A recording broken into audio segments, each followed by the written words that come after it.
तो चलिए आज बात करते हैं 2023 की एक बड़ी ही मजेदार फैंटेसी कॉमेडी की, जिसका नाम है the key of Saint Peter.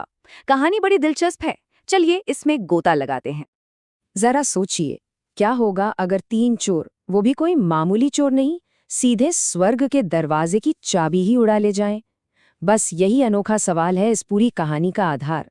तो कहानी की शुरुआत होती है एक जादुई चाबी से और 3 ऐसे किरदारों से जिनकी दुनिया एक दूसरे से बिल्कुल ही अलग है।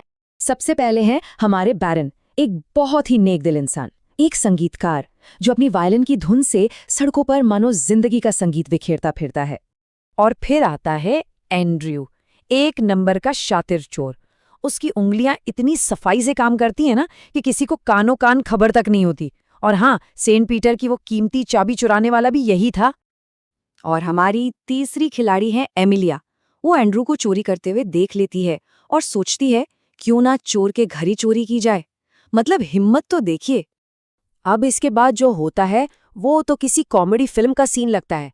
सोचिए, एंड्रयू चाबी चुराता है, एमिलिया उससे बैग छीन लेती है, भागते भागते वो सीधे बैरन से टकरा जाती है और बूम, चाबी, बैग और तीनों के तीनों धड़ाम से नदी में।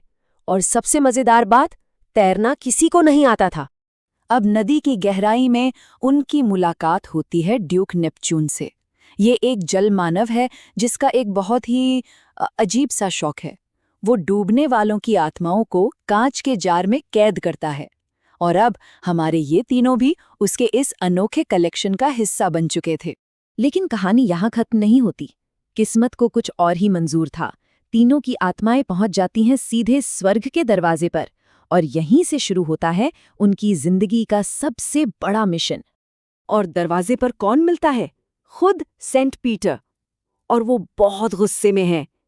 वो गरजते हुए कहते हैं, तुम सब पापी हो, मेरी चाबी चुरा ली और अब स्वर्ग आने की हिम्मत कर रहे हो। तुम्हारे लिए ये दरवाजे हमेशा हमेशा के लिए बंद हैं। लेकिन सेंट पीटर उन्हें एक आखिरी मौका देते हैं, एक अल्टीमेटम। वो कहते हैं, पृथ्वी पर वापस जाओ, मेरी चाबी ढूंढो और उसे वापस लाओ।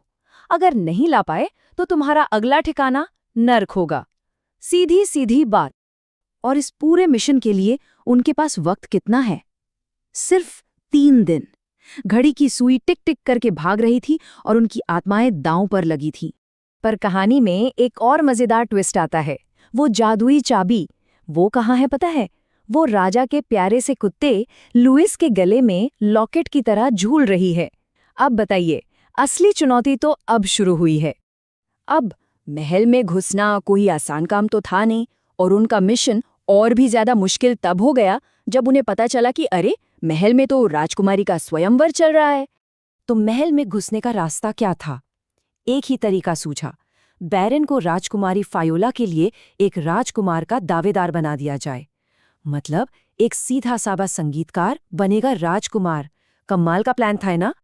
वैसे उस चाबी का सफर भी कुछ कम घुमावदार नहीं रहा है। सोचिए, सेंट पीटर से चोरी हुई, एंड्रू के हाथ लगी, वहां से गिरकर कुत्ते लुइस के पास पहुंची, फिर एक वेटर को मिली जिसने उसका जादू पहचाना, और आखिर में वो पहुंच गई महल के सबसे लालची इंसान चांसलर के पास। तो स्वयंवर के मैदान में अब 2 बड़े दावेदार आमने सामने थे। एक तरफ था हमारा बैरन, जो राजकुमार होने का नाटक कर रहा था, और उसके पीछे थे 2 चोर। और दूसरी तरफ असली जलमानव ड्यूक नेपच्यून, जिसे सपोर्ट कर रहा था वो चालाक चांसलर। अब जैसे जैसे शाही प्रतियोगिताएं आगे बढ़ती हैं, कहानी का असली विलन यानी चांसलर, उसके खतरनाक इरादे भी धीरे धीरे सबके सामने आने लगते हैं। पहली प्रतियोगिता थी सोना जमा करने की। इसमें बैरन जीत तो गया, लेकिन बहुत ही कम मार्जिन से। और सच कहूं तो इसमें सेंट पीटर ने ऊपर से थोड़ी सी मदद भी की थी। अगली चुनौती थी एक जादुई इच्छा पूरी करने वाली सुनहरी मछली को पकड़ना। बैरन ने मछली पकड़ भी ली, लेकिन उसने अपनी इच्छा अपनी आत्मा बचाने के लिए नहीं मांगी। उसने उस ताकत का इस्तेमाल एक जलते हुए घर से एक परिवार को बचाने के लिए किया। और बस उसके इस निस्वार्थ काम ने राजकुमारी फायोला का दिल पूरी तरह जीत लिया। और अब आ गई आखिरी और सबसे बड़ी चुनौती, झील की एकदम गहराई से चाबी को निकाल कर लाना। हाँ, वो ही चाबी जो उसकी आत्मा को बचा सकती थी।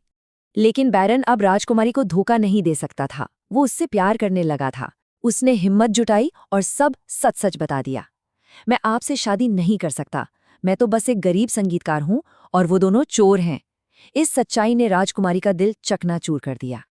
और अब कहानियां पहुंचती है अपने क्लाइमैक्स पर, अपने अंजाम पर, जहां हर एक किरदार को उसके कर्मों का फल मिलना था। वक्त लगभग खत्म हो चुका था।